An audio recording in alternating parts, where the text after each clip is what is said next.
अथ मंत्रपाठः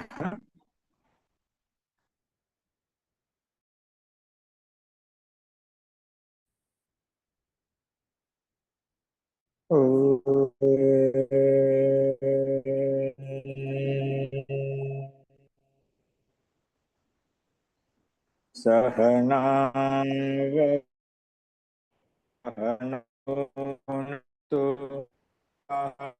वीर्यं करवावहै तेजस्विनावधीतमस्तु मा विद्विषावहै।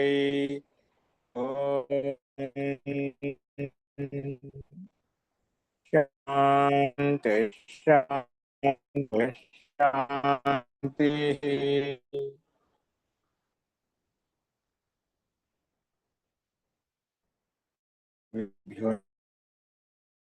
నమస్కారం అండి.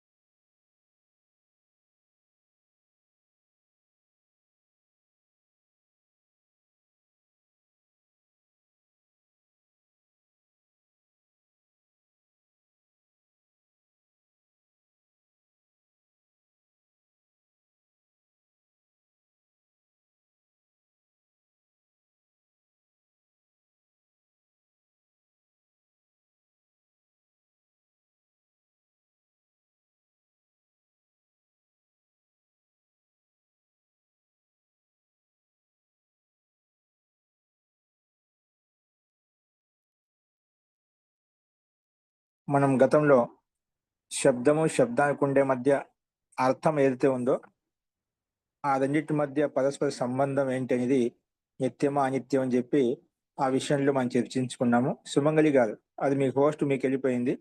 అది మీకు దాని మీద నా పేరు మీద ప్రెస్ చేసి దాన్ని పంపించేసేయండి.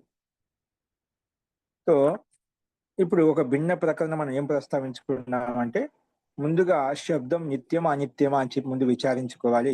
ముందు అనే అధికరణాన్ని ఇక్కడ మనం ప్రస్తావించుకున్నాం. అందుకే శబ్ద నిత్యత్వ అధికార అని చెప్పి మనము ప్రస్తావించుకున్నాం.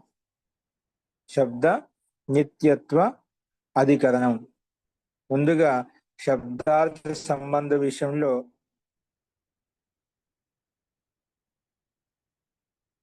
సంబంధం నిత్యం అని చెప్పి ప్రస్తావించుకున్నాం. ఇప్పుడు ఆ శబ్దంలో ముందుగా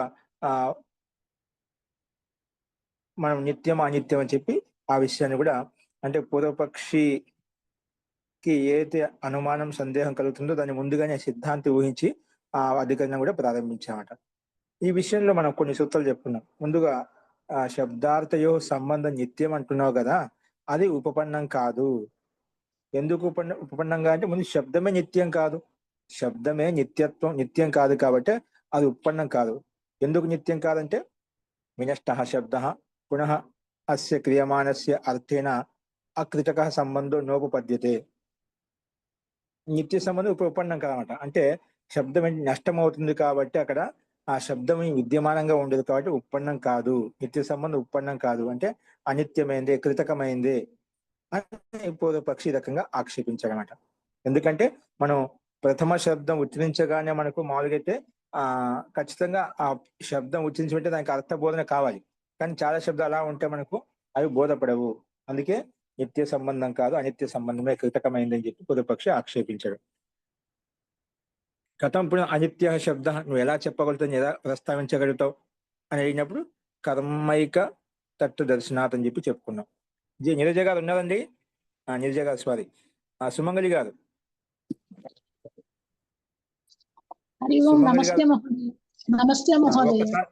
అది హోస్ట్ మీ దగ్గరికి వచ్చేసింది చూడండి.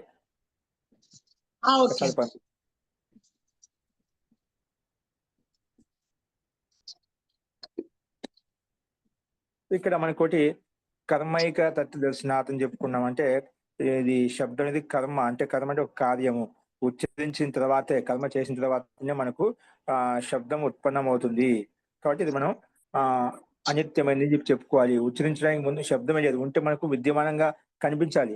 లేదు కాబట్టి ఉచ్చరించిన తర్వాతే ఉత్పన్నమవుతున్న శబ్దం అనిత్యమైంది అని చెప్పి పూర్వపక్షి ఒక హేతు ప్రస్తావించాడు. తర్వాత అస్థానాత్ ఉచ్చరించిన తర్వాత కూడా స్థిరంగా ఎక్కువ కాలం ఉండదు, వెంటనే అది నశిస్తుంది కాబట్టి స్థిరంగా ఉండదు కాబట్టి ముహూర్త కాలంలో ఉండదు కాబట్టి అందుకే శబ్దం అనిత్యమైంది అని ఈ రెండో హేతు ప్రస్తావించాడు. అంతేకాకుండా ఇంకా కరోతి శబ్దాలు, కరోతిలో క్రియు ధాతు యొక్క ప్రయోగం, అంటే క్రియు ధాతు యొక్క ప్రయోగాన్ని మనం ఉపయోగిస్తుంటాం. క్రియు అంటే చేయటం అన్నమాట. అంటే ఇక్కడ శబ్దము కృతకమైనది, కరోతి చేస్తున్నాం అంటే ఉత్పన్నం చేస్తున్నాం.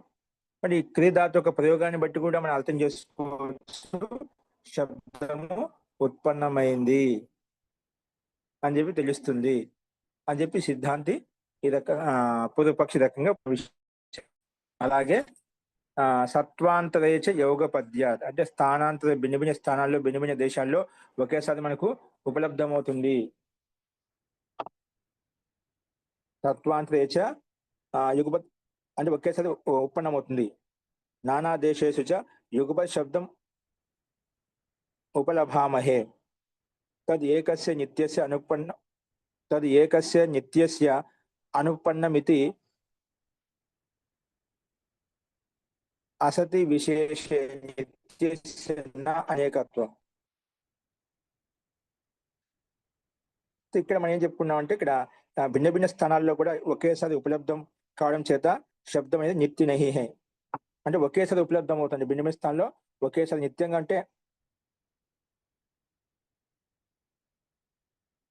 అంటే భిన్న భిన్న స్థానంలో ఉత్పన్నం అవుతుందంట. శబ్దం నిత్యమైతే అంతటా ఒకే చోట వ్యాపించి ఉండదు కదా, కానీ భిన్న భిన్న స్థానంలో భిన్న భిన్న రకాలుగా ఉపలబ్ధం అవుతుంది. భిన్న భిన్న స్థానంలో భిన్న భిన్న రకాలుగా అది వ్యక్తం చేయబడింది కాబట్టి, ప్రస్తావించబడింది కాబట్టి మనకు శబ్దం భిన్నమైనటువంటిది అంటే ఉత్పన్నమైంది కాబట్టి రకరకాలుగా భిన్న భిన్న స్థానాల్లో భిన్న భిన్న విధాలుగా మనకు కనిపిస్తుంది. అందుకే శబ్దం అనిత్యమైంది అని చెప్పి ఇది ఒక హేతు ప్రస్తావించాడు పూర్వపక్షి. అలాగే ప్రకృతి వికృతియోశ్చ, అలాగే ప్రకృతి వికృతి అంటే ప్రకృతి మూల ప్రకృతి వర్ణం అయితే ఉందో అది వికారం చెందుతుంది.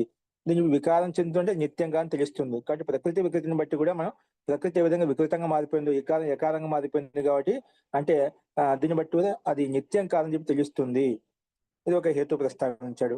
ఇంకో హేతు ఏం ప్రస్తావించంటే వృద్ధిశ్చ కర్తృభూమ్న అస్య, అలాగే కర్త ద్వారా ప్రయోగించేటువంటి శబ్దాలు ఏవైతే ఉన్నాయో ఒక్కో చోట అది ఉన్నతంగా ఉచ్చరించబడతాయి, ఒక చోట మందంగా ఉచ్చరించబడతాయి. అక్కడ శబ్దంలో భిన్నత్వం కనిపిస్తున్నాడు. ఉన్నత అనేది అధమత అనేది, ఉన్నత అనేది ఎక్కువగా ధ్వని అధిక ధ్వని అల్ప ధ్వని మనకు కనిపిస్తుంది.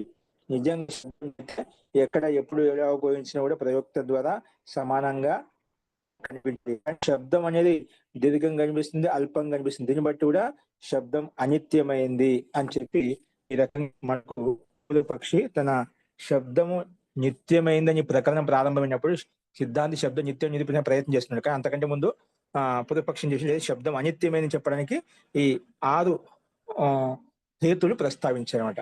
ఆ 6 హేతులకు భిన్న భిన్నంగా సిద్ధాంతి ఖండిస్తున్నా అంటే దోషం లేదు, ఈ దోషం నువ్వు ఏదైతే చూపిస్తున్నావో అదే దోషము శబ్ద అనిత్యత్వ పక్షంలో కూడా వస్తుంది. నిత్యత్వ పక్షం ఏ దోషం చూపిస్తున్నావో శబ్ద అనిత్యత్వ పక్షంలో అదే దోషం వస్తుంది చెప్పి, అంటే డైరెక్ట్ గా ఖండించకుండా నీ దాంట్లో అదే దోషం ఇక్కడ కూడా కనిపిస్తుంది కాబట్టి సమానంగా ఉంది కాబట్టి నువ్వు దోషం అని చెప్పడానికి లేదు అని సిద్ధాంతం ఈ రకంగా సమాధానం చెప్పుకుంటూ వస్తున్నాడు. డైరెక్ట్ ఖండించకుండా ఏం చెప్తున్నాడు, నువ్వు ఏదైతే హేతు ప్రస్తావించావో అదే హేతు అదే సిద్ధాంతం అనేది నీకు శబ్ద అనిత్యత్వ పక్షంలో కూడా వస్తుంది. ఇప్పుడు ఆ దోషం నీ దాంట్లో సమానంగా ఉన్నప్పుడు అది దోషం కాదు, అది సామాన్యము. ఎందుకంటే ఏ దోషం అయితే నిత్యత్వ పక్షం చూపిస్తున్నావో అదే దోషం అనిత్యత్వ పక్షం కూడా వస్తుందన్నమాట. అటువంటిప్పుడు అది దోషం కాదని చెప్పి పూర్వపక్షికి సమాధానంగా ఈ రకంగా సమాధానం చెప్పుకుంటూ వస్తున్నాం పూర్వపక్షికి. అక్కడ మనం ఈ రకంగా ప్రస్తావించినప్పుడు దాంట్లో మనం సమంతో తట్టు తెలిసినాం. ఇక్కడ సమం అంటే శబ్దం అనిత్యము కాదు, ఈ శబ్దంలో ప్రయత్నం తర్వాత శబ్దము ఉపలబ్ధమవుతుంది అనేది నువ్వు హేతు ప్రస్తావించడం అది సమానం. సమం అంటే అదే హేతు ఉత్పన్నం చేసిన తర్వాత శబ్దం ఉత్పన్నం కావడం అనేది ఏం చెప్తున్నామంటే శబ్దం ఉచ్చరించిన తర్వాత అభివ్యక్తం అవుతుంది అంటున్నాము. కానీ రెండిట్లో సమానంగా ఉంది కాబట్టి అది దోషం కాదని చెప్పి ఈ రకంగా చెప్పడం అన్నమాట. తర్వాత సమం పరం అదర్శనం విషయ అనాగమాత్. ఇక్కడ పరదర్శనం దానికి అంటే ఇక్కడ అస్థానాత్ అని చెప్పి పొద్దుపక్కన హేతు ప్రస్తావించడం, ఉచ్చరించి నష్టమైనది ఉండదు అని చెప్పి దానికి సమాధానంగా సతః పరం అదర్శనం విషయ అనాగమాత్ అంటే దీనికి రెండు ఉంటూ అభివ్యక్తం కావడం అనేది ప్రయత్నం తర్వాత అదర్శనం తర్వాత అదర్శనం ఉపలబ్ధం కావడం, విద్యమానంగా ఉంటూ ఉపలబ్ధం కావడం లేదు. ఎందుకు అక్కడ శబ్దం ఉచ్చరించి నష్టం అందుకే అభివ్యంజక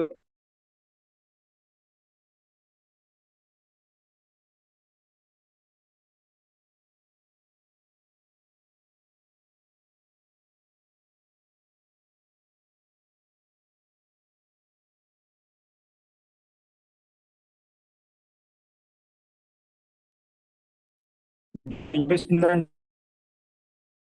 ఇప్పుడు వినపడింది మహోదయ.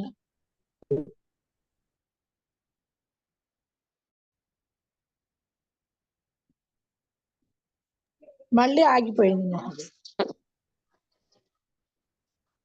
ఏదో అయిపోయిందండి. ఇప్పుడు వస్తుందా? అది స్లైడ్ కట్ అవుతుంది. కనెక్ట్ అవుతుంది నెట్. మరలా చెప్పండి గురుజీ ఒకసారి. అది ఇక్కడ అస్థానాత్ రెండవ పూర్వపక్షి యొక్క ప్రశ్నకు సమాధానంగా సిద్ధాంతి సతః పరం విషయ అనాగమాత్ అంటే విద్యమానంగా ఉంటూ కూడా అది ప్రయత్నం తర్వాత అభివ్యక్తం అవుతుంది అంటున్నావు కదా. విద్యమానంగా ఉన్నట్లయితే ప్రయత్నం తర్వాత అభివ్యక్తం కావాలి అంటే, కానీ తర్వాత కూడా అభివ్యక్తం అయినా అంటున్నప్పుడైతే అంటున్నావు అక్కడ ఉపలబ్ధం కావడం లేదు.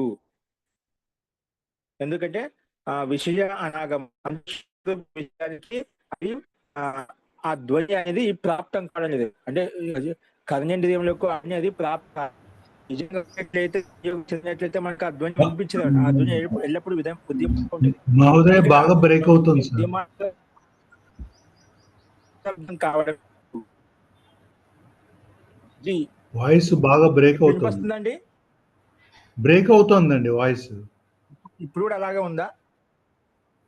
ఇప్పుడు బానే ఉంది, మధ్య మధ్యలో బానే ఉంటుంది. ఇది దీనికి మనం ఏదో పెద్దగా ఉపాయం చేయాలి. ఈ రోమింగ్ సిమ్ ఎప్పటి నుంచో 10 ఏళ్ళ నుంచి ఉంటుంది దగ్గర. ఈ సిమ్ మార్చాడు. అయితే మనం మొన్నటి రోజుకు బాగానే వచ్చింది, మనకి ఇబ్బంది కలగలేదు.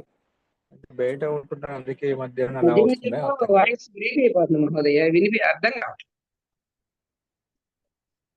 చూద్దామండి, దీని నిత్య ఉపాయం ఏదైనా ఆలోచించాలి. మొన్న గత 4-5 రోజుల నుంచి అలాగే వస్తుంది. వ్యాకరణంలో కూడా ఉదయం సాయంత్రం పూట కూడా.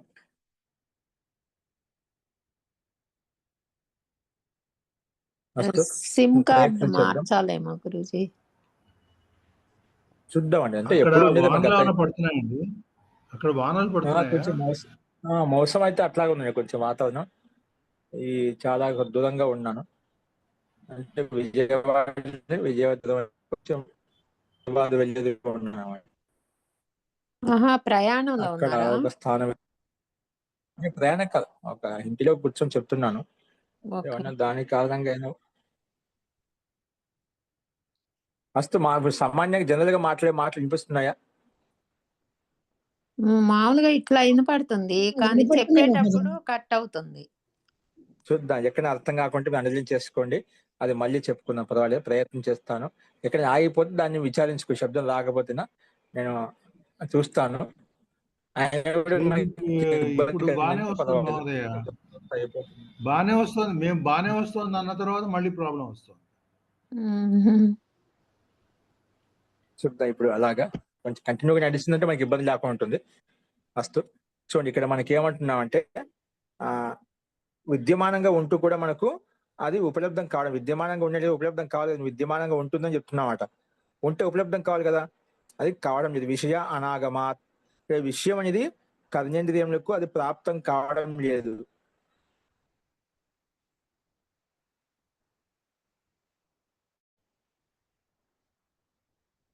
అక్కడ విషయం అనేది అక్కడ మనకు కర్ణేంద్రియకు ప్రాప్తం కావడం లేదు.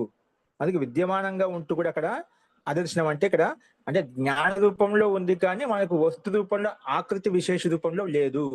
అందుకే మనకు ఉపలబ్ధం కావడం లేదు, కర్ణేంద్రియములకు సంయోగం ప్రాప్తం కావడం లేదు. అది ఇక్కడ మనకు మనం అర్థం చేసుకోవాలి. ఏమంటూ ప్రాప్తం కావడం లేదంటే దానికి జ్ఞాన రూపంలో విద్యమానంగా ఉంది కానీ మనకు వస్తు రూపంలో అవయ విశేష రూపంలో ఆకృతి విశేషణ రూపంలో మనకు కనిపించడం లేదన్నమాట. అందుకే ఈ రకంగా దీనికి సమానం చెప్పాడు సిద్ధాంతి. ప్రత్యక్షంగా ఆటం లేదు అని అర్థం, అంతే కదండి. ప్రత్యక్షం కావడం లేదు. నువ్వు అంటున్నావు ఉంటే ప్రత్యక్షం కావాలి కదా, ఆ ప్రత్యక్షం కావడం లేదు.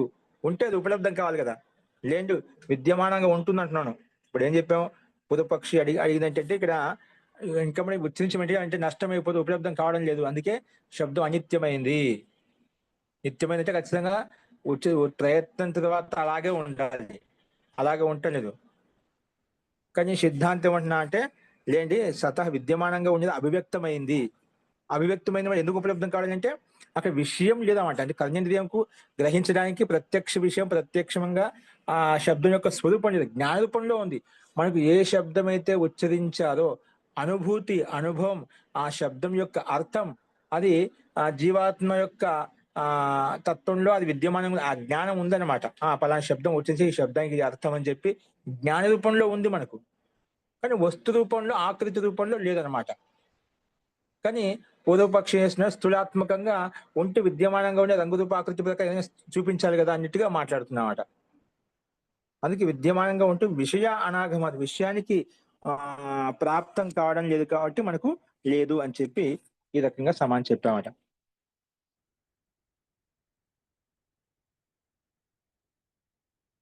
అంటే ఎందుకంటే ఒకసారి ఉపలబ్ధం అవుతుంది, ఒకసారి ఉపలబ్ధం కావడం లేదు. అంటే ఉపలబ్ధం అవుతుంది, ఉపలబ్ధం కావడం లేదు, నువ్వు ఏదైతే దాన్ని స్వీకరిస్తున్నావో అంటే ప్రయత్నం చేసిన తర్వాత ఉపలబ్ధం అవుతుంది, ధ్వని మనకి వినిపిస్తుంది, అది ఇక్కడ ఉపలబ్ధమైంది. అంటే విద్యమానంగా ఉంది కాబట్టి ఉపలబ్ధమైంది. ఉచ్చరించిన తర్వాత అది కాసేపు కొంతకాలం తర్వాత అంటే నష్టం అయిపోతుంది, ఉపలబ్ధం కావడం లేదు. కానీ దీన్ని బట్టి చెప్పొచ్చు మనకు నిత్యంగా ఉంది కాబట్టే ఉపలబ్ధం అవుతుంది, లేకపోతే రాదు. నువ్వేమంటున్నావు పూర్తిగా ఖండిస్తున్నావు, నష్టం అవుతుంది అందుకే ప్రయత్నం తర్వాత అందుకే శబ్దం అనిత్యమని చెప్పడం ఉచితం కాదు, అందుకే దోషం కాదు. అంటే కేవలము సిద్ధాంతి పూర్వపక్షం ఖండించడం. అక్కడ రెండు రకాలుగా ఉపలబ్ధం అవుతుంది. అంటే మనకు ఉచ్చరించినప్పుడు ప్రయత్నం తర్వాత మనకు అది ప్రత్యక్షం అవుతుంది, అంటే ఉపలబ్ధం అవుతుంది, శ్రోత్రేంద్రునికి ప్రాప్తం అవుతుంది ఆ ధ్వని, తర్వాత అది నష్టం అయిపోతుంది అన్నమాట. వర్ణాకృతి అయితే ఉందో అక్కడే వాయువులో నష్టం అయిపోతున్నాడు. ఎందుకంటే శబ్దం ఎక్కడ ఉంటుంది, ఆకాశంలో ఉంటుందన్నమాట, సూక్ష్మంగా అంతర్భూతం అయిపోతుందన్నమాట. అక్కడ శబ్దం యొక్క ధ్వని అక్కడ ఏమి ఉండదు అన్నమాట. అంటే జ్ఞాన రూపంలో ఉంటుంది కానీ శబ్దం ఆకాశంలో ఉంటుంది, కానీ అది వ్యక్తి యొక్క మస్తిష్కంలో ఆత్మ యొక్క జ్ఞానంలో ఉంటుంది, కానీ కావడం లేదన్నమాట. దానికి ఉపలబ్ధి అనుపలబ్ధి కనిపిస్తున్నమాట. ఉపలబ్ధి కనిపిస్తుంది అంటున్నామంటే ఖచ్చితంగా నిత్యంగా ఉంది కాబట్టి అక్కడ మనకు ఉపలబ్ధం అవుతుంది, నిత్యంగా లేకపోతే అది ఉపలబ్ధమే కాదు. కాబట్టి ఈ పక్షం అనేది నీ దాంట్లో కూడా కనిపిస్తుంది, రెండు పక్కల ఉంది కాబట్టి నువ్వు నా పక్షం దోషం చూపించడానికి ఏమాత్రం అస్థిరంగా ఉంది, అందుకే ఉపలబ్ధం కావడానికి ఉపలబ్ధం కావడానికి కారణాలు అనేకం ఉన్నాయన్నమాట.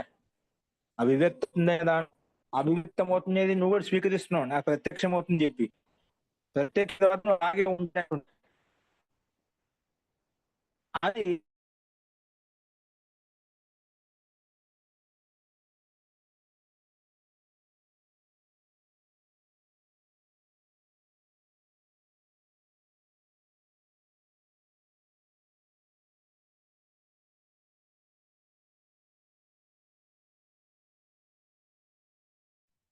హరిభం. ఇప్పుడు మళ్ళీ మళ్ళీ కరెక్ట్ అయిపోయింది, వినిపిస్తుందండి, బానే ఉంది. అంటే ఒకటి ఈ రకంగా సమానం చెప్పాడు. వస్తు ఒకటి మధ్యలో ఆగిపోయింది, మీరు దాన్ని మళ్ళీ ఒకసారి అడగండి గుర్తు పెట్టుకొని. ఇక్కడైతే దాని పూర్వంలో దాన్ని నేను ఒకసారి ఉల్లేఖిస్తున్నాను. అలాగే క్రూ ధాతు యొక్క ప్రయోగం చేత కూడా కురుధాతు కురు అంటే చేయటం, కరోతి అని చెప్పి చెప్తాం కదా. ఆ ప్రయోగాన్ని బట్టి తెలుస్తుంది అనిత్యమైంది. నిత్యం ఒక కురుధాతు యొక్క ప్రయోగం చేయదు కదా. కురుధాతు యొక్క ప్రయోగము మనం చెప్తుంది అక్కడ ఒక శబ్దం కృతకమైంది, ఉత్పన్నమైంది అని చెప్పి, నిత్యం కాదని చెప్పి ఈ రకంగా పూర్వపక్ష ఆక్షేపించడం. దానికి సమాధానంగా ఏం చెప్పుకున్నా అంటే ప్రయోగస్య పరం. ప్రయోగస్య పరం అంటే శబ్దం అనిత్యత్వంలో ఏ హేతు కృధాతు యొక్క నిర్దేశం చూపించాడో ఆ ప్రయోగం ఏదైతే ఉందో అది ఉచ్చరించే దాంట్లో చూసుకోవడం. ఉచ్చరించినప్పుడు అలా అవుతుందన్నమాట. అంటే శబ్దం ఉచ్చరిస్తున్నాడు, శబ్దం ఉచ్చరించు, శబ్దాన్ని ఉచ్చరించవద్దు, ఈ మాట ప్రయోగం చేస్తున్నావు కదా. ఆ ప్రయోగస్య పరం అంటే తాత్పర్యము అన్య ప్రయోగం అంట. అన్య ప్రయోగం అంటే ఉచ్చారణ చేయండి, ఉచ్చారణ చేయొద్దు, ప్రయోగించండి, ఇది ప్రయోగించవద్దు, ఏదైతే కథను చెప్పుకుంటున్నామో దాన్ని బట్టి మనకు తెలుస్తుంది అక్కడ శబ్దం విద్యమానంగా ఉంది కాబట్టి ఆ ప్రయోగం చేయమంటున్నావు. లేదు నువ్వు ఆ ప్రయోగం చేయదని చెప్పవు కదా. ఆ శబ్దం విద్యమానంగా ఉంది కాబట్టి ప్రయోగించావు, అందుకే ఆ దోషం కాదు అని చెప్పి ఈ రకం కూడా సమానం చెప్పాడు అనమాట. కురుధాతు యొక్క ప్రయోగానికి సిద్ధాంతి రకంగా సమానం చెప్పాడు. తర్వాత ఇంకొక ప్రయోగం ఏం చెప్పారు, సత్వాంతరేచ యోగ పద్యాత్ అంటే నానా దేశాల్లో అన్ని చోట్ల శబ్దం మనకు ఉపలబ్ధం అవుతుంది. నానా దేశాల్లో శబ్దం యొక్క ప్రయోగం మనకు కనిపిస్తుంది. అంటే ఒక చోట నువ్వు ప్రయోగిస్తున్నావు, నేను ప్రయోగిస్తున్న శబ్దం అనేక రకాలు ఉపయోగిస్తున్నావు అంట. అంటే అనేక రకాలు ఉపయోగిస్తున్నా అంటే అది ఉత్పన్నమైంది కాబట్టి అలా భిన్న రకాలు ఉపయోగిస్తున్నామట అని పూర్వపక్ష ఆక్షేపించాడు. అది దానికి సమాధానంగా ఇప్పుడు మనం చెప్పుకోబోయే అంశం అన్నమాట. చూడండి, ఆదిత్యవత్ యోగ పద్యం. గతంలో ఇక్కడ ప్రయోగస్య పరం అని చెప్పి చెప్పుకున్నాం. ఏదో అపరం కారణం ఉక్తం, శబ్దం కురు, శబ్దం ఆకార్షి, శబ్దం చేయండి, శబ్దం చేయొద్దు. వ్యవహర్త ప్రయోజ్యతే, ఇది వ్యవహారకర్త అని వ్యవహరించే వ్యక్తి ప్రయోగిస్తున్నాడు. కురుధాతు యొక్క ప్రయోగాన్ని బట్టి పూర్వపక్ష ఆక్షేపించే కదా. దానికి సమాధానంగా వ్యవహర్తారః ప్రయుజ్యతే, వ్యవహర్త అదిని అంటే వ్యవహరించేటువంటి వ్యక్తి ప్రయోగిస్తున్నమాట. అందుకే ఇది అసంశయం నిత్య శబ్ద ప్రయోగం కురు ఇది భవిష్యతి. ఒకవేళ ఈ శబ్దం నిశ్చయంగా అసంశయ నిత్య శబ్ద, అది సంశయం లేకుండా నిత్యమైన శబ్దం అనేట్లయితే శబ్ద ప్రయోగం కురు ఇది భవిష్యతి అంటే శబ్ద ప్రయోగం చేయండి అని చెప్పి మనకు ఆ పదాన్ని ఉపయోగించమాట. అంటే నిత్యంగా ఉంది కాబట్టి శబ్ద ప్రయోగం కురు ఇది భవిష్యతి. ఆ నిత్యం లేకపోతే ఈ శబ్ద ప్రయోగం చేయండి అని చెప్పి ఆ మాట అన్నది అనమాట. అంటున్నామంటే నిత్యం కాబట్టి అంటున్నాము. అందుకే యథా గోమయాన్ కురు ఇది సంవాహే, ఇక్కడ గోమయం కురు అంటే ఆ గోమయం విద్యమానంగా ఉంది కాబట్టి దీనికి ఏదైనా ఒక నిర్మాణం చేయని చెప్పి చెప్తున్నాం. అంటే విద్యమానంగా ఉంది కాబట్టి మనం చెప్తాం, లేకపోతే చెప్పాం అనమాట. దీనికి ఈ రకంగా సమాధానం చెప్పాడు అనమాట. అస్తు, ఇంతవరకు మనం చూసాము. ఇప్పుడు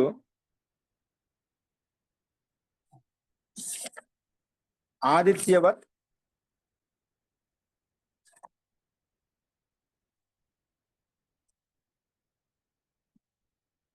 సత్వాంతరేచ యోగ పద్యాత్ అని చెప్పుకున్నాను. నానా దేశేషు చ యుగపత్ శబ్దం ఉపలభామి, భిన్న భిన్న దేశ స్థానాల్లో భిన్న భిన్న రకాలుగా శబ్దాన్ని ఉపలబ్ధం చేసుకుంటున్నాము. కాబట్టి తది ఏకస్య నిత్యసిన అనుపన్నమితి, ఒకే శబ్దం నిత్యమైనట్లయితే భిన్న భిన్న స్థానాల్లో భిన్న భిన్న రకాలు ఉపపన్నం కావాలి, ఒకటే ఉపపన్నం కావాలి. కానీ భిన్న భిన్న స్థానాలు భిన్న భిన్న రకాలుగా చాలా మంది రకరకాలు ఉపయోగిస్తున్నా అంటే శబ్దం ఉత్పన్నమైంది కాబట్టి భిన్న భిన్న రకాలుగా ఉత్పన్నం చేశాం కాబట్టి భిన్న భిన్న రకాలుగా ప్రయోగిస్తున్నారు. ఒకవేళ శబ్దం నిత్యమైంది అన్నట్లయితే ఒకే చోట ఒకే విధంగా అన్ని చోట్ల వినిపించాలి. దీన్ని బట్టి కూడా శబ్దం నిత్యమైంది ఆక్షేపించాడు. దానికి సమాధానం ఇక్కడ ఈ సూత్రంలో చెప్పబడుతుంది. చూడండి, ఆదిత్యవత్ యోగ పద్యం, సూర్యునికి సమానంగా అది కనిపిస్తుంది, వాడి దోషం లేదు.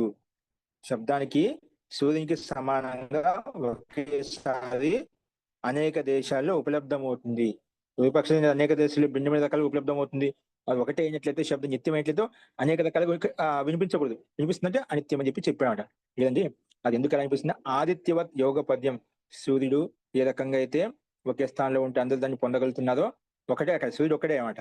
ఒకడే ఉండి భిన్న భిన్న స్థానంలో వ్యక్తులకు భిన్న భిన్న రకాలుగా కనిపిస్తున్నా అంటే భిన్న భిన్న రకాలుగా కనిపిస్తున్నా అంటే భిన్న భిన్న రకాలుగా ఉండే సూర్యుడు కాదు, ఒకటే సూర్యుడే అందరికి కనిపిస్తున్నాడు. అలాగే శబ్దం ఒకటే భిన్న భిన్న దేశాల్లో భిన్న భిన్న రకాలుగా మీకు అలా అనిపిస్తుంది. స్థాన భేదాన్ని బట్టి అక్కడ వ్యవహార భేదంలో శబ్ద భేదం కనిపిస్తుంది. అంతేగాని శబ్దము అనిత్యమైనది కాదు, నిత్యమైందే అది కింద భాషను ఇచ్చా చూడండి. ఎత్తు నువ్వు ఏదైతే ప్రస్తావించావో ఏకదేశస్య సతో నానా దేశేషు యుగపద్ దర్శనం అనుపపన్నమితి. ఏకదేశస్య సతః ఒకే దేశంలో విద్యమానంగా ఉంటూ నానా దేశ భిన్న భిన్న దేశాలు భిన్న భిన్న స్థానాల్లో యుగప దర్శనం అనుపన్నమితి. ఒకేసారి ఉపపన్నం కాదు. అంటే ఏకదేశస్య సతః ఒక ఏకదేశం అంటే ఒకటే స్థిరంగా నిత్యమైనట్లయితే భిన్న భిన్న స్థానాల్లో నానా దేశాల్లో ఒకేసారి ఉపపన్నం కూడదు. యుగపద్ దర్శనం అనుపపన్నమితి, ఉపపన్నం కాకూడదు. అంటే ఉపపన్నం అవుతుంది, దీన్ని బట్టి అనిత్యమైంది అని చెప్పి నువ్వు అన్నావు. ఏంటంటే ఆదిత్యం పశ్య, నువ్వు ఆ మాట అడుగుతున్నా ఎలా అడుగుతున్నావు అంటే చాలా నువ్వు ఇది కూడా నీకు అర్థం కాలేదా? ఆదిత్యం పశ్య, సూర్యుని చూడు, సూర్యుడు ఒకడే కానీ అందరూ ఒకే భిన్న భిన్న స్థానాల్లో ఉండే వాళ్ళంతా కూడా ఆ ఒక్క సూర్యునే చూస్తున్నామట, భిన్న భిన్న సూర్యుని చూడడం లేదన్నమాట. ఆదిత్యం పశ్య, ఆదిత్యం చూడని చెప్పి ఒకటే మాట సిద్ధాంత ఆ మాట అన్నాడు. పూర్వపక్షి ఏమన్నాడు? భిన్న భిన్న స్థానాల్లో భిన్న భిన్న రకాలుగా శబ్దం గ్రహిస్తున్నామంటే అది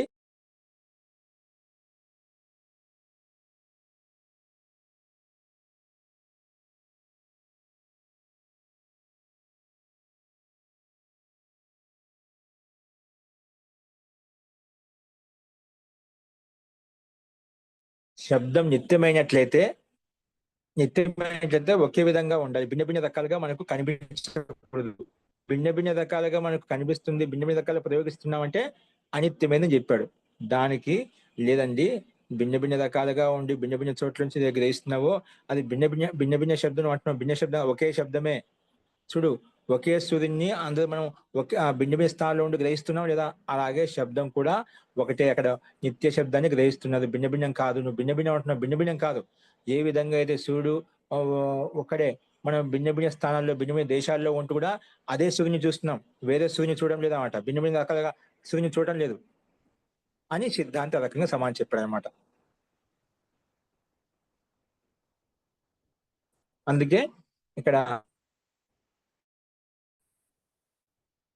ఆదిత్యం పశ్య దేవానం ప్రియ, ఇక దేవానం ప్రియ ఆదిత్యం పశ్య అంటే ఒక వ్యంగ్యాత్మకంగా. అదే బుద్ధిమాన్ కూడా ఆ సూర్యుని చూడు నీకు తెలియడం లేదా ఒకసారి అలా అంటుంటామాట, మనం అక్కడ ప్రయోగిస్తాం. అలాగే దేవత ప్రేమ అలా కూడా ఓ శిష్యుడా ఆదిత్యం పశ్య అలా పూర్తి వ్యంగ్యాత్మకంగా ఒక శైలి అనమాట చెప్పడానికి, దేవానం ప్రియ అని చెప్పి. ఓకేనా? మనం సామాన్యంగా లౌకిక వ్యవహారం మనం ఉపయోగిస్తుంటాం, అదే అన్నిటిగా మనం మాట్లాడతాం. అలా ఇక్కడ కూడా దేవానం ప్రియ అని సంబోధిస్తూ పక్షిని అత్యవశ్య సూర్యుడు ఒకే చోట ఉండి అందరికి ఒకే రకంగా ఉపలబ్ధం అవుతున్నాడు, భిన్న భిన్న సూర్యులు కాదు. ఆ విషయం నువ్వు కూడా స్వీకరిస్తావు, ఒకడే కానీ భిన్న భిన్న దేశంలో ఉండే వాళ్ళు కూడా అదే సూర్యుని గ్రహిస్తున్నాడు. అలాగే శబ్ద విషయంలో కూడా నువ్వు అర్థం చేసుకోవాలి.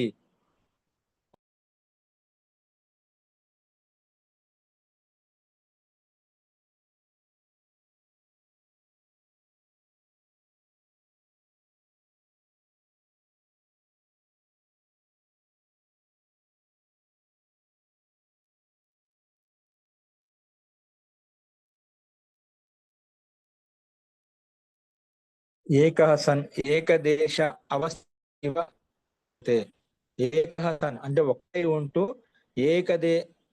ఏకదేశం ఒకే దేశంలో ఉన్నట్టుగా మనకు కనిపిస్తున్నాడు, ఒకే స్థానంలో ఉన్నట్టుగా కనిపిస్తున్నమాట. ఏకసన్ ఏకదేశావస్థిత ఇవ, ఏకదేశ స్థితంగా ఉన్నట్టుగా మనకు లక్షితం కనిపిస్తున్నాడు అని చెప్పి సిద్ధాంతి ఒకడే ఉండి కూడా ఒకే స్థానంలో ఉన్నట్టుగా మనకు అన్ని ప్రత్యక్షం కనిపిస్తుంది చెప్పాడు.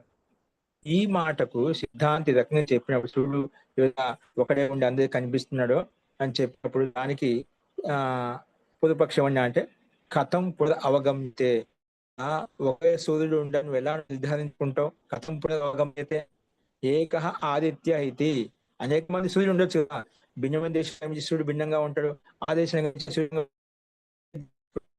ప్రత్యక్షంగా చూడలేదు కదా. అక్కడ ఒకటే సూర్యుడు నువ్వు నిర్ధారించుకుంటున్నావు, ఒకే సూర్యుడు అని చెప్పి నువ్వు ఎందుకు అలా అనుకుంటున్నావు? నువ్వు చూడలే, పైకి వెళ్ళలేదు కదా అని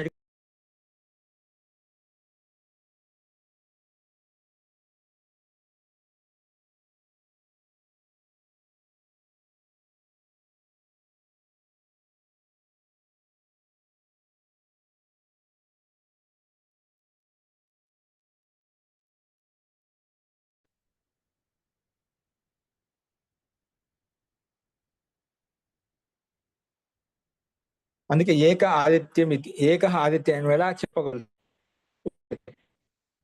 పూర్వపక్ష అడిగాడు సిద్ధాంతం, నువ్వు ఒకటే సూర్యుడు ఎందుకు అనుకుంటావు? భిన్న దేశకం సూర్యుడు భిన్న భిన్నంగా ఉండొచ్చు కదా, ఒకటి ఎందుకు అనుకోను, నువ్వు అలా ఎందుకు ఊహించుకుంటున్నావు అని ప్రతి ప్రశ్న అడిగాడు అనమాట పూర్వపక్ష సిద్ధాంతని.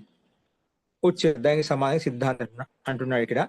ప్రాంగుకో దేవదత్త పూర్వాహ్నే సంప్రతి పురస్తాద్ ఆదిత్యం పశ్యతి తస్య దక్షిణతో అవస్థితో నద్వౌ పశ్యతి ఆత్మనశ్చ సంప్రతి స్థితం త్రిచీనం దేవదత్తస్య అర్జవే. అడిగిన దానికి సమాధానంగా ప్రాంగుకో దేవదత్త అంటే పూర్వ దిశలో కూర్చున్నటువంటి, అంటే సూర్యాభిముఖంగా సూర్యుడు ఉదయిస్తాడు కాబట్టి ప్రాంగుకో దేవదత్త పూర్వ దిశలో ఉన్న దేవదత్తుడు పూర్వాహ్నే అంటే మొదటి కాలంలో పూర్వాహ్నే అంటే పూర్వ దినంలో, అంటే దినానికి ప్రథమ భాగంలో పూర్వ భాగంలో పూర్వాహ్నే సంతి ఇప్పుడు ఎదురుగా ఉన్నటువంటి సూర్యుని చూస్తున్నామట. ఆ దేవతలు పూర్వ దిశలో కూర్చుంటూ మొదటి ప్రహారంలో అంటే ఉదయకాలమే ప్రాతకాలంలోనే ఆదిత్య పరిస్థితి ఎదురుగా ఉన్నటువంటి పురస్తాద్ అంటే ఎదురుగా ఉన్నటువంటి ఆదిత్యం పరిస్థితి ఆదిత్యం చూస్తున్నామట. అదే విధంగా తస్య అంటే ఆదిత్య దక్షిణవతో అవస్థితో నా ద్రూపస్థితి, అదేవిధంగా ఇప్పుడు పూర్వ దిశలో కూర్చున్నట్టు ఆ ఎదురుగా ఉన్నటువంటి ఆ సూర్యుని చూస్తున్నాడు. అదే విధంగా ఇంకొక వ్యక్తి దక్షిణ దిశలో కూర్చున్నటువంటి వ్యక్తి కూడా దక్షిణ దిశలో కూర్చున్న వ్యక్తి దక్షిణతో అవస్థితో నా ద్వౌపశతి, ఆ దక్షిణ దిశలో కూర్చున్న వ్యక్తి అక్కడ పూర్వ దిశలో ఉన్న సూర్యుని దక్షిణ దిశలో ఉన్న సూర్యుని రెండు రకాలుగా చూడు. అక్కడ నా ద్వౌపశతి, ఒక వ్యక్తి పూర్వ దిశలో కూర్చున్నాడు, పూర్వ దిశలో ఎదురుగా కనిపించి సూర్యుని చూశాడు. ఒక వ్యక్తి దక్షిణ దిశలో కూర్చున్నాడు, దక్షిణ దిశలో కూర్చున్న వ్యక్తి పూర్వ దిశలో ఉన్న సూర్యుని దక్షిణ దిశలో చూడనమాట. అక్కడ నా ద్వౌపశతి, అక్కడ ఇద్దరు లేరు. ఆత్మనశ్చ సంప్రతి స్థితం తిరశ్చీనాం దేవదత్తస్య, అక్కడ ఆత్మనశ్చ సంప్రతి స్థితం అంటే ఆత్మ మనకు పొజిషన్ సూర్యుని చూశాను, దక్షిణ దిశలో కూడా చూస్తున్నాను.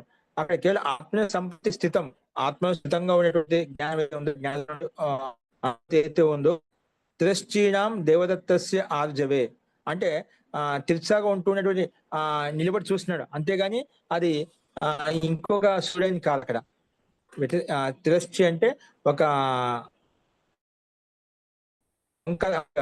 దిశలో పొరుగు దిశలో ఉన్నప్పుడు మన ముఖాన్ని ఒక తిరిచి దిశలో పెట్టి చూస్తున్నాం, ఒక క్రాస్ చూస్తుంటాం. అక్కడ నీకు రెండు కాదు, అక్కడ ఒకటే ఉంది, అదే సూర్యుడు మనకు కనిపిస్తున్నాడు. నువ్వు అలా అలాగా వంక పెట్టి చూస్తున్నావు కాబట్టి కనిపిస్తుంది, సూర్యుడు ఒకడే, భిన్నం కాదు అని చెప్పి సిద్ధాంతి ఈ రకంగా సమానం చెప్తున్నామట. విభిన్న దోషంకే సభి పురుషు అప్నే అప్నే సమ్ముఖ ఆదిత్యని చూస్తున్నారు అన్నమాట.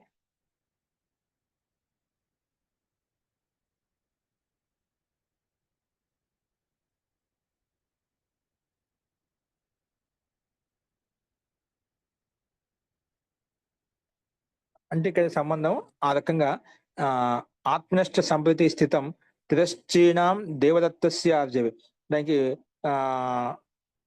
భిన్న దిశలో ఉన్నటువంటి వ్యక్తి ఏదైతే ఉన్నదో అతను రెండు సూర్యుడు ఇద్దరిని చూడటం లేదు, అక్కడ ఒకే సూర్యుని చూస్తున్నారు. తస్మాత్ ఏకం ఆదిత్య ఇది, ఒకే సూర్యుడునే చూస్తున్నారు. కానీ అక్కడ పూర్వ దిశలో ఉన్న సూర్యుడు చూసేటువంటి సందర్భంలో దక్షిణ దిశలో ఉంటూ దక్షిణ దిశలో సూర్యుని సందర్భంలో అక్కడ రెండు చూడటం లేదు, అక్కడ ఒకటిగానే చూస్తున్నారు, భిన్నంగా చూడటం లేదు. అదే సూర్యుడే పూర్వాహనంలో ఉన్న సూర్యుడే దక్షిణ దిశలో తిరిచామని చూసినప్పుడు అదే సూర్యుడు కనిపిస్తున్నాడు, అంతేగాని అక్కడ భిన్న భిన్న సూర్యుడు అని చెప్పడానికి నీకు ఏమాత్రము శక్యం కాదు. అందుకే ఇక్కడ తస్మాత్ ఏకో ఆదిత్య ఇది, ఒకడే సూర్యుడు అని చెప్పి మనకు అర్థం చేసుకోవాలి. మళ్ళీ ఎందుకు భిన్న భిన్నంగా అలా అనిపిస్తుందంటే దూరత్వాద్ అస్య దేశో నా అవధార్యతే, ఇక్కడ మనం ఈ దేశంలో చూస్తున్నాము, అది ఏదో దేశం దూరంగా ఉంటూ చూస్తున్నామట. ఆ దూరంగా దేశం ఉండటం వల్ల అలాగే నీకు భిన్న భిన్నంగా అనిపిస్తుంది, అంతేగాని అంతటా కూడా ఆ సూర్యుడు ఒక్కడే. దూరత్వాద్ అస్య దేశో నా అవధార్యతే, దూరంగా ఉండడం చేత దేశం అంటే స్థాన విశేషము అలాగే నిశ్చయించుకోలేకపోతుంది, కానీ అక్కడ భిన్న సూర్యుడు కాదు, భిన్నమైన ఆ ఇంకొక సత్తా అంటూ, సూర్యుని యొక్క సత్తా అంటూ భిన్నంగా ఏది లేదు. ఏది నువ్వు అంటున్నావో ఆ దోష కారణంగా అంటున్నావు. అతో వ్యామోహ దృఢత్వాద్ దేశో నావధారితే, దృఢంగా ఉండటం చేత మనకు నిశ్చయం కావడం లేదు. అతో వ్యామోహ అంటే భ్రాంతి మాత్రమే. అది నీకు అదే అనిపిస్తున్నాను, ఏదైతే అంటున్నావో అది భ్రాంతి మాత్రమే. అలాగే ఏవం శబ్దోపి వ్యామోహాద్ అవధారణం దేశస్య, అలాగే శబ్ద విషయంలో భ్రాంతి కారణంగా మనం నిశ్చయించలేకపోతున్నాం. కానీ శబ్దం ఒకటే, భిన్న భిన్న స్థానాల్లో భిన్న భిన్న సందర్భాల్లో ఏదైతే శబ్దం ఒకటే. కానీ ఆ వ్యామోహ శబ్దేపి వ్యామోహం అనవధానం దేశస్య, వ్యామోహ కారణంగా భ్రాంతి కారణంగా ఆ దేశ స్థానం బట్టి నువ్వు అలాగా భిన్న భిన్న రకాలుగా ఉన్నట్టుగా భావిస్తున్నా, కానీ అక్కడ కూడా ఆ శబ్దం కూడా ఒకటే, భిన్నం కాదు. అంటే నిత్యమైనది శబ్దము అనేట్టుగా సమాధానం చెప్పాడు అనమాట. ఒకవేళ మళ్ళీ ఇలా చెప్పిన తర్వాత యది శ్రోత్రం సంయోగ విభాగ దేశ ఆగత్య శబ్దం గృహిణీయాత్, ఒకవేళ అనుకుందాం శ్రోత్రమే కర్ణేంద్రియమే సంయోగ విభాగ దేశం ఆగత్య, ఎక్కడైతే సంయోగం కలిగిందో, ఇప్పుడు కులహాడి గొడ్డలి అది చెట్టుకి మనం కొట్టినప్పుడు సంయోగం చేత ఏది ధ్వని వచ్చిందని చెప్పుకున్నాం కదా మన పురంలో. అలాగా ఇది ఒకవేళ అనుకున్నాం శ్రోత్రం చెవ్వే కర్ణేంద్రియమే సంయోగ విభాగ దేశం, ఎక్కడ సంయోగం విభాగం జరుగుతుందో అదే దేశానికి శబ్దాన్ని గ్రహిస్తుంది అనుకుందాం. తథాపి అలా అయినా కూడా అనేక దేశత కదాచిత్ అవగమ్యేత, అలా చేస్తూ తావత్ అనేక అక్కడ కూడా అనేకత్వం అనేది మనకు కనిపిస్తుంది. కదాచిత్ అవగమ్యత, అనేక స్థానాల్లో మనకు ఆ రకంగా వినిపిస్తుంది అన్నట్టుగా మనకు అది అవగతం అవుతుంది, అంటే అర్థమవుతుంది ఆ రకంగా.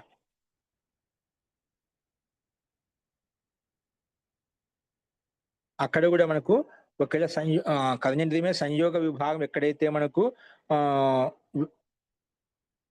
సంయోగ విభాగం ఎక్కడ చేస్తున్నాము ఆ దేశానికి, ఆ స్థాన విషయానికే మన కర్ణేంద్రియం వెళ్ళి ఆ శబ్దాన్ని గ్రహిస్తుంది అనుకుంటావా? అలా అనుకున్నప్పుడు కూడా తథాపి తావత్ అనేక దేశత కదాచిత్ అవగమ్యత, అనేక స్థానాల్లో కూడా అదేవిధంగా భిన్న భిన్న రకాలుగా భిన్న భిన్నం కనిపిస్తున్నాడు. అది ఒక ఆస్థాన విశేషం కాదు. భిన్న దేశాల్లో సంయోగ విభాగం ఎక్కడ ఉందో అలాగే అనిపిస్తున్నాడు, అక్కడ భిన్న భిన్నం కనిపిస్తున్నమాట. కాబట్టి ఆ రకం కూడా మనకు భిన్నత్వం కనిపిస్తుంది. కాబట్టి మనం ఇక్కడ ఏం అర్థం చేసుకోవాలంటే, రాసినప్పుడు కూడా తావత్ అనేక దేశ కదాచిత్ అవగమ్యత, అప్పుడు నీకు అనేక దేశాల్లో అనేక చోట్ల సంయోగ విభాగం చేస్తూ ఉన్నాను అనుకోండి, అక్కడ మళ్ళీ భిన్న సంయోగం భిన్న విభాగం చేత నీకు భిన్నత్వం కనిపిస్తుంది అనమాట. అప్పుడు శబ్దం నిత్యం నువ్వు స్వీకరించగలుగుతావు. కాబట్టి అందుకే నువ్వు ఆ రకంగా తీసుకున్నా కూడా దోషయుక్తం అవుతుంది. కాబట్టి భిన్న భిన్న శబ్దం కదా, ఒకే శబ్దమే అలాగా మనం తీసుకుంటున్నాము. కానీ అది స్థాన భిన్నత్వ కారణంగా, శబ్ద భేద కారణంగా నువ్వు అలా అంటున్నావు, కానీ శబ్దం ఒకటే. నచ తత్ సంయోగ విభాగ దేశం ఆగచ్చతి, నచ తత్ సంయోగ విభాగ దేశం. ఆ కర్ణేంద్రియం అది ఎక్కడ సంయోగం విభాగం చెప్తుందో అక్కడికి వచ్చేసి ఆ విషయాన్ని గ్రహించి ఆ శబ్దాన్ని గ్రహించదన్నమాట.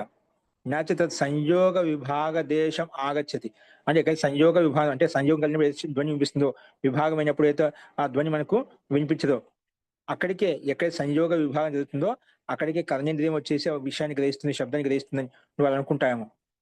అది కూడా నా ఆగచ్చది, అలా కూడా కర్ణేంద్రియం అక్కడికి వెళ్ళి శబ్దాన్ని గ్రహించదు. కర్ణేంద్రియం ఎక్కడైతే ఉందో ఆ ధ్వని ఎక్కడ చేసినప్పుడు సంయోగ విభాగం ఆ ధ్వని అది కర్ణేంద్రియం గ్రహిస్తున్నమాట. ఆ గ్రహించిన దాని ప్రకారంగా సంయోగ విభాగాన్ని బట్టి ఆ రకంగా గతి అనేది వినిపిస్తూ ఉంటుంది. అంటే కర్ణేంద్రియానికి ఆ విషయాన్ని గ్రహిస్తుంది, శబ్దాన్ని గ్రహిస్తూ ఉంటుంది. అందుకే ప్రత్యక్షాహి కర్ణశస్కుడి తద్ దృశ్య గృహ్యతే, అందుకే ప్రత్యక్షంగానే ఆ విషయాన్ని గ్రహిస్తున్నాం. దృఢంగా ఉంటూ కూడా కర్ణేంద్రియము ఆ దృఢం నుంచి వచ్చేటువంటి శబ్దం ధ్వని అయితే ఉందో అది గ్రహిస్తున్నమాట. కర్ణశస్కుడి తదృశ్య గృహ్యతే.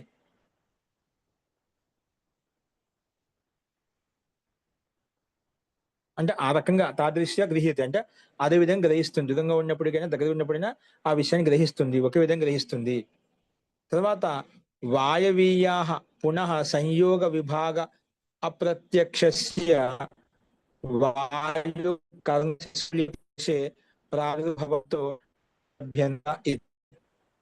నా అనుపపనం.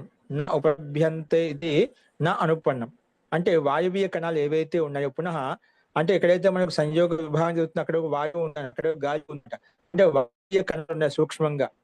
వాయువు యొక్క పరమాణువులు మనం గమనించినట్లయితే వాయువ్య కణాలు కూడా ఉన్నాయి అక్కడ. అందుకే వాయువీయ పునః సంయోగ విభాగ అప్రత్యక్ష సంయోగ అక్కడ కలుగుతుంది, కానీ అక్కడ వాయువు విద్యమానంగా ఉంది, వాయు యొక్క సంయోగం వాయు యొక్క విభాగం కలుగుతుంది అని చెప్పి అక్కడ కాదు. అంటే అక్కడ సంయోగ విభాగం కూడా అదే ప్రత్యేకం కదన్నమాట. అందుకే వాయువీయ పునః సంయోగ విభాగం అప్రత్యక్షస్య వాయు కర్ణశస్కులి భవంత. ఆ వాయు అంటే వాయువు యొక్క గతివిధి ఏదైతే ఉందో మనకు కర్ణశస్కులి ప్రదేశే, అంటే వాయువు కర్ణశస్కులి ప్రదేశంలో అంటే ఎక్కడైతే కర్ణేంద్రియాలు ఉన్నాయో అక్కడ వాయువు వాతం కూడా ఉంటుందన్నమాట. ఎందుకంటే పంచభూత శరీరాలు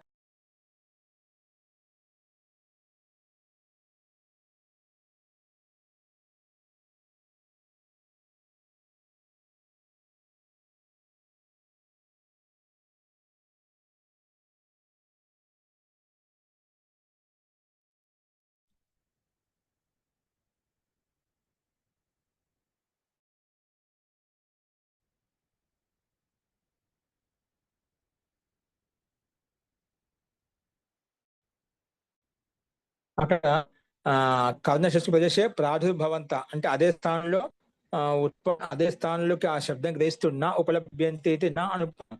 అక్కడికి వెళ్ళి శబ్దం గ్రహిస్తుంది అనేది ఉపన్నం కాదన్నమాట. కానీ ఆ కర్ణేంద్రియాలు ఎక్కడ ఉన్నాయో సంయోగ విభాగం ఎక్కడ జరుగుతుందో అక్కడి నుంచి ఆ శబ్దం గ్రహిస్తుంది, కానీ అదే స్థానంలో ఉపన్నం కాదు. ఆ కర్ణేంద్రియ ఆ స్థానం సంయోగ విభాగ స్థానానికి వెళ్ళి ఆ విషయాన్ని గ్రహిస్తుంది అన్నట్టుగా ఉపన్నం కాదు. అందుకే వ్యామోహ అందుకే అది భ్రాంతికరంగా ప్రస్తావించాము, కానీ అర్థం చేసుకోవాలి. నానా దేశ శబ్దాన్ని వ్యామోహ కారణంగా భ్రాంతి కారణంగా భిన్న భిన్న శబ్దం కనిపిస్తుంది అంటున్నావు, కానీ అది యథార్థం కాదు.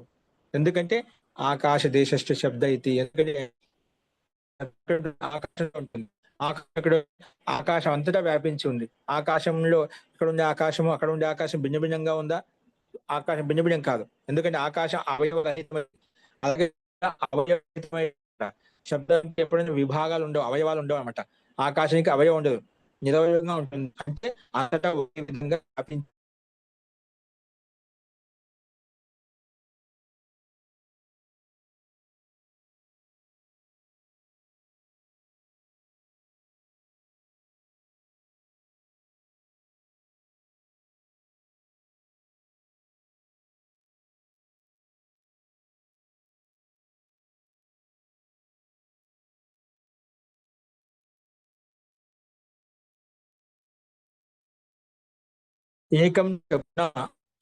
ఏకం చెప్పున ఆకాశం చెప్పుకున్నమాట.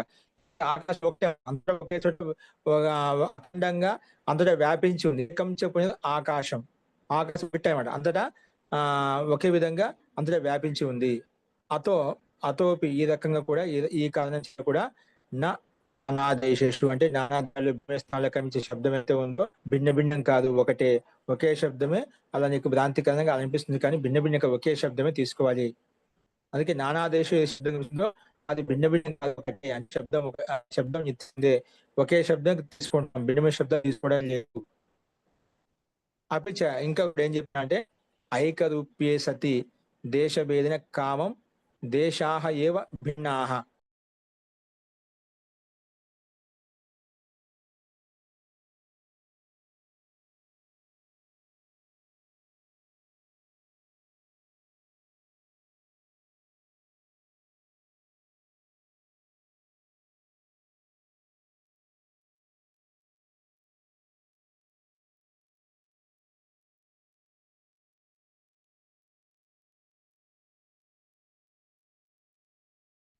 ఇక్కడ అంటే ఏకరూపంగా ఉన్నప్పటికీ కూడా దేశ ఏదైనా ఒకటే, శబ్దం ఒకటే అయినప్పటికీ కూడా, ఒకే రూపంగా ఉన్నప్పటికీ కూడా దేశ భేదాన్ని బట్టి స్థాన భేదాన్ని బట్టి కామం నిశ్చయాత్మకంగా దేశ ఏవ భిన్నాహ, ఆ దేశాలు మొత్తం భిన్న భిన్నం కాదు.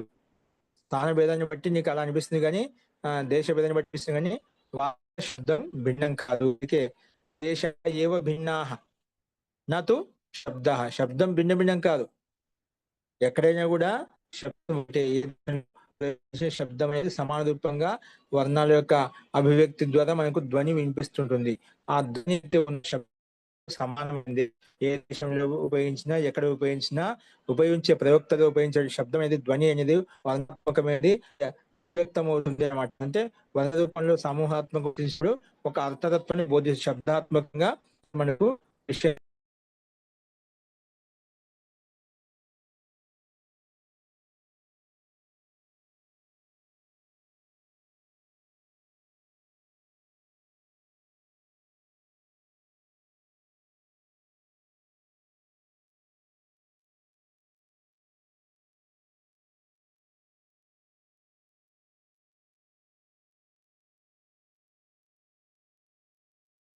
అందుకే ఇక్కడ మనకు దేశ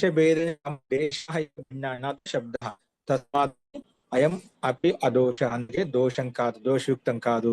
అంటే బెంజమిన్ స్థానంలో కనిపించే శబ్దం అనిత్యత్వాన్ని ఏదైతే నువ్వు ప్రస్తావిస్తున్నావో భిన్న స్థానంలో భిన్న భిన్న ప్రాంతాల్లో కనిపించే శబ్దం ఉందో భేదమే కానీ శబ్ద భేదం కాదు. శబ్దం అయితే ఒకటి. ఇక్కడ ఉపయోగించిన అక్కడ ఉపయోగించిన ఆకాశంలోనే శబ్దం ఉంటుంది కాబట్టి శబ్దం అంతటా వ్యాపించింది కాబట్టి అక్కడ భిన్నత్వం ఉండదు, అఖండంగా అవయవరహితంగా ఉంటుంది. కాబట్టి శబ్దానికి అవయవత్వం ఉండదు కాబట్టి ఒకే విధంగా అన్ని చోట్ల ఏ దేశంలో అదే శబ్దాన్ని భిన్న శబ్దం కాదు, దేశం కానీ భిన్న శబ్దం కాదు అని చెప్పి అదోష. అందుకే నువ్వు దోషం చూపిస్తున్నావో అది దోషం కాదు. భిన్న భిన్న స్థానాలకు ఇచ్చే శబ్దం భిన్న భిన్న దోషం. ఈ రకంగా దోష నివారణ చూపించుకునేమాట. దోషం కాదని చెప్పి ప్రస్తావించుకునే సిద్ధాంతి నేను చెప్పింది మా పక్షంలో.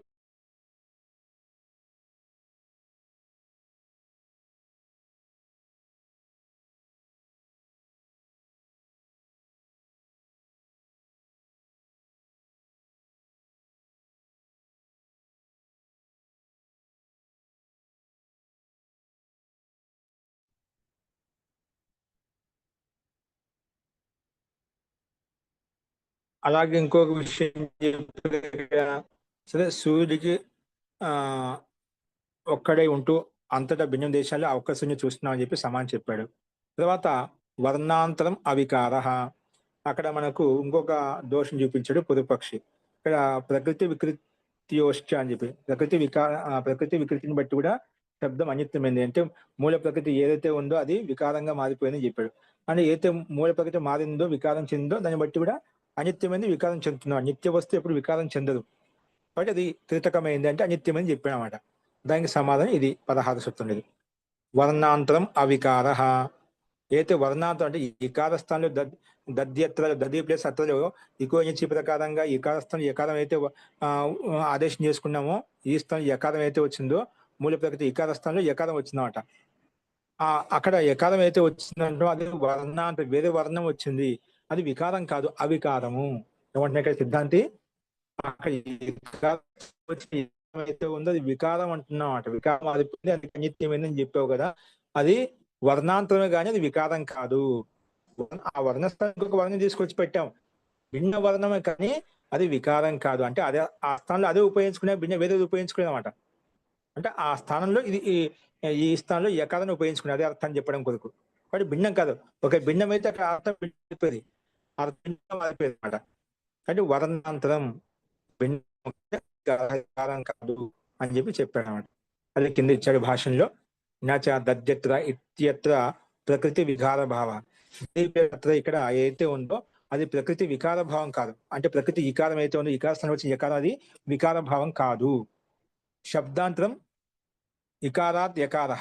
శబ్దాంతరం అంటే భిన్న శబ్దం అనమాట. అంటే ఇకార కారణంగా యకారం వచ్చిందంట. ఇకారం వలన యకారం వచ్చింది, శబ్ద భిన్న శబ్దం వచ్చింది, భిన్న వర్ణం వచ్చింది. ఇక్కడ శబ్దాంతరం యకార భిన్న శబ్దం, అక్కడ భిన్న వర్ణం ఇక్కడ తీసుకొచ్చుకున్నాం. నాహి యకారం ప్రయుజ్యమాన ఇకారం ఉపాదత్తే. ఇక్కడ యకారాన్ని ప్రయోగించుకునేటువంటి వ్యక్తి ఏదైతే ఉన్నదో ఇకారం ఆదత్తే, ఉపపాదత్తే. ఓకేనా? ఇక్కడ దాన్ని ఉపయోగించుకోవడం లేదన్నమాట. ఇకార స్థానంలో ఎప్పుడైతే యకారం వచ్చిందో ఉపాదతే శబ్దం, ఇక్కడ ఇకారం ఉపాదతే అంటే దాన్ని ఉపయోగించడం లేదన్నమాట. నహి యకారం ప్రయుజ్యాన ఇకారం ఉపాదతే. ఇక్కడ ఇకార స్థానంలో యకారాన్ని ప్రయోగించేటువంటి వ్యక్తులు ఎవరైతే ఉన్నారో, ఎప్పుడైతే ఇకారం ఉపాదతే అంటే ఇక్కడ యకారం చెప్పిన తర్వాత మళ్ళీ ఇకారాన్ని ఉపయోగించుకోవడం లేదు. యకారాన్ని తీసుకునే కానీ మళ్ళీ ఇకారం తీసుకోవడం లేదన్నమాట. ఎలాగంటే యథా కటం చికీర్షయంతో వీరనాని. కటం చికీర్ష అంటే, కటం అంటే ఒక చటాయి లాగా తయారు చేసుకుని, ఒక చాపలను తయారు చేసుకునే వ్యక్తి ఎవరైతే ఉన్నారో, కటం చికీర్షయంత అంటే కటం చేయించాలనుకునే వ్యక్తి ఎవరైతే ఉన్నారో వీరనాని, అక్కడ అవి మొత్తము తీసుకుంటే అక్కడ ఏవైతే దానికి సంబంధించిన తీగలు ఏవైతే ఉన్నాయో తయారు చేయడానికి కావాల్సినటువంటి ఆ గడ్డి ఏదైతే ఉందో అవి మొత్తం విధన అంటే మొత్తం తీసుకుంటున్నామట. నచ సాదృశ్య మాత్రం దృష్ట్యా ప్రకృతి వికృతి ఉచ్యతే. అక్కడ దాని సాదృశ్యంగా చూసినంత మాత్రం ప్రకృతి యొక్క వికారం అని చెప్పి తీసుకోకూడదు. అదే అక్కడ తీసుకోబడింది, వికృతం కాదు. ఆ గడ్డితోనే విధనాన్ని అంటే ఆ గడ్డి ఒక చటాయి రూపంలో తయారు చేసినమాట. నచ సాదృశ్య మాత్రం దృష్ట్యా, దానికి సాదృశ్యంగా ఉందని చెప్పి నువ్వు భిన్నంగా తీసుకునేది దాని యొక్క వికారము అని చెప్పి చెప్పనీకి లేదు. ఆ గడ్డి పాసులతోనే అన్నమాట. మిట్టి కుండగా మిట్టి కుండ అని చెప్పి చెప్పగలుగుతామా? మిట్టితో యుక్తమైనటువంటిది కుండ అనమాట. అలాగా గడ్డి పాసులతో యుక్తమైనటువంటి చేప, కానీ ఆ గడ్డి వేరు చేప వేరు అని చెప్పి చెప్పామన్నమాట. అలాగే అందుకే నచ సాదృశ్య మాత్రం దృష్ట్యా, సాదృశ్య మాత్రం చూసేసి ప్రకృతి వికృతి ఉచ్యతే, ఇది ప్రకృతి ఇది వికృతి అని చెప్పి చెప్పనిక కాదు. నహి దది పిటకం దృష్ట్యా కుంద పిటకం చ ప్రకృతి వికృతి భావో అవగమ్యతే. దది పిటకం అంటే దది నుంచి మనకి ఇది పాల యొక్క వికారం, పాల యొక్క వికారమే పెరుగు అనమాట. ఇప్పుడు పెరుగు యొక్క వికారం పాలు అవుతాయా? అది ఎప్పుడు కాదనమాట. కానీ ఇక్కడ మనం వ్యాకరణ శాస్త్రం ఇకార స్థానంలో యకారం చేసుకున్నాం. కొన్ని చోట్ల సంప్రసారం చేసినప్పుడు యకార స్థానం యకారం వస్తున్నమాట. చేసినప్పుడు ఈ జ్ఞాన సంప్రసారణం ప్రకారంగా, వ్యాకరణం ప్రకారంగా ఇకార స్థానంలో ఏ విధంగా ఇకార స్థానం ఏ విధంగా యకారం వచ్చిందో అదే యకార స్థానంలో మళ్ళీ ఇకారం కూడా వస్తుందన్నమాట. కానీ ఇక్కడ పెరుగు అనేది పాలు యొక్క వికారం, అనమాట. కానీ మళ్ళీ పెరుగు నుంచి మళ్ళీ పాలు వికారం పొందలేవు కదా. ఒకటే అయితే ఈ రకంగా ఆ విధంగా ఉండాలి. అందుకే నహి దీపికం దృష్టి దది పిటకాన్ని చూసి నువ్వు కుండ పిటకం ప్రకృతి వికార భావోపి గమ్యత.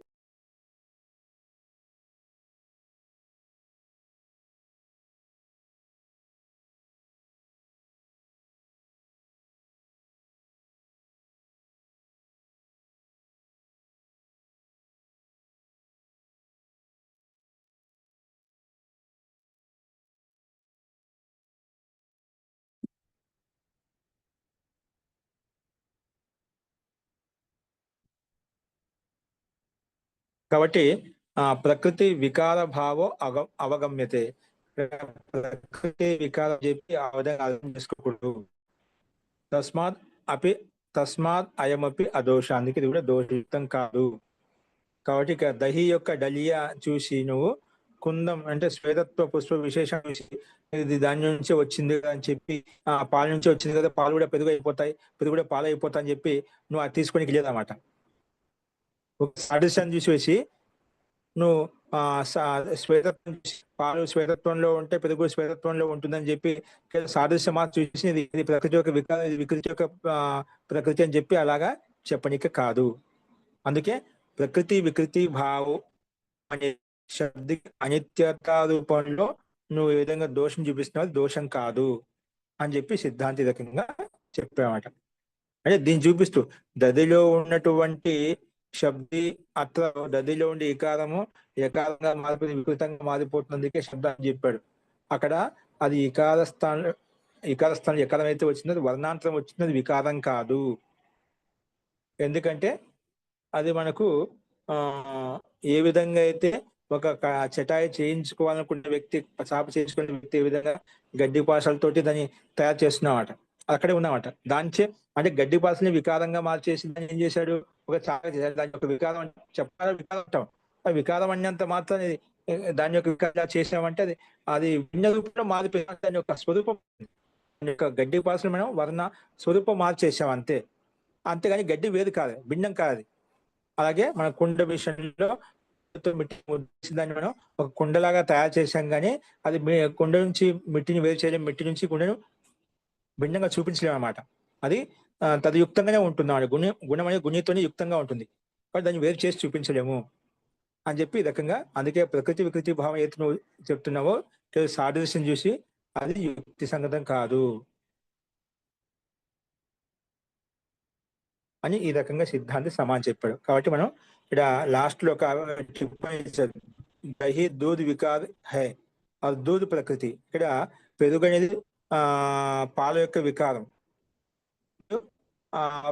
పాలు ఎక్కడంటే ప్రకృతి అన్న, ప్రకృతి వికృతంగా మారిపోయింది. అంటే దూద్ తోటి పాలు దూద్ తోటి మనకు పాలతోటి పెరుగు తయారవుతుంది, కానీ పెరుగుతోటి పాలు తయారు కావు. నిజంగా ఆ రకంగా నువ్వు చెప్పినట్లయితే పెరుగుతోటి కూడా మన పాలు కావాలి, వాళ్ళ ప్రకృతి కూడా మార్పు, కానీ ఇక్కడ కాదు. కాబట్టి నువ్వు చెప్పినటువంటిది వర్ణ వికారం అని చెప్తున్నావో అది వికారం కాదు, అది వర్ణాంతరము, అందుకే వికారం కాదు, అందుకే దోషయుక్తం కాదు అని చెప్పి సిద్ధాంతి రకంగా సమాధానం చెప్పాడనమాట. అది ఇక్కడ మనం అర్థం చేసుకోవాలి. ఇది మాటికి మధ్యలో డిస్టర్బెన్స్ అవుతుంది, మళ్ళీ మనం ఎంటర్ అవుతున్నాం, అలా వస్తున్నాం. సో ఈ రకంగా నేను ప్రయత్నం చేశాను. ఓకేనా, ఇది సామాన్యంగానే ఉంది, ఒకసారి చూసుకోండి. మిగతా సూత్రాలు రేపు చూద్దాం. రేపు ఈ నెట్వర్క్ సమస్య లేకుండా చూసుకున్నాను, అది రాదు. ఇంకా ఇలాంటి అవసరం అయితే ఇంకో దాంట్లో చెప్పేస్తాను. మస్తు ఇందులో ఇప్పుడు చెప్పిన దాంట్లో కొంచెం మీకు అర్థమైందని మళ్ళీ రిపీట్ చేశాను. దీని యొక్క సందేహాలు ఉన్నాయి ఈ 2 సూత్రాలు. ఇప్పుడు వినిపిస్తున్నాయి అందరికి?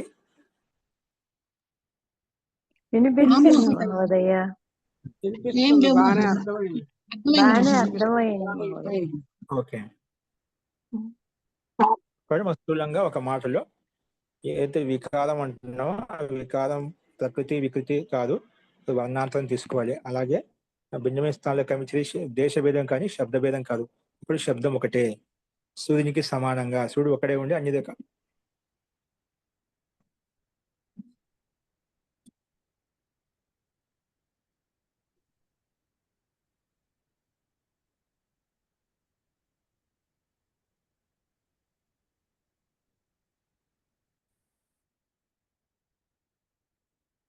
వస్తూ అండి. మనకు మధ్య డిస్టర్బెన్స్ చేసేస్తుంది. మనం శాంతి పాఠంతో వెలిగించుకున్నాం. నెక్స్ట్ ఏమంటే వచ్చిద్దాం, అయితే ఒకసారి చూసుకొని సందేహాలు వచ్చేద్దాం. శాంతి పాఠం.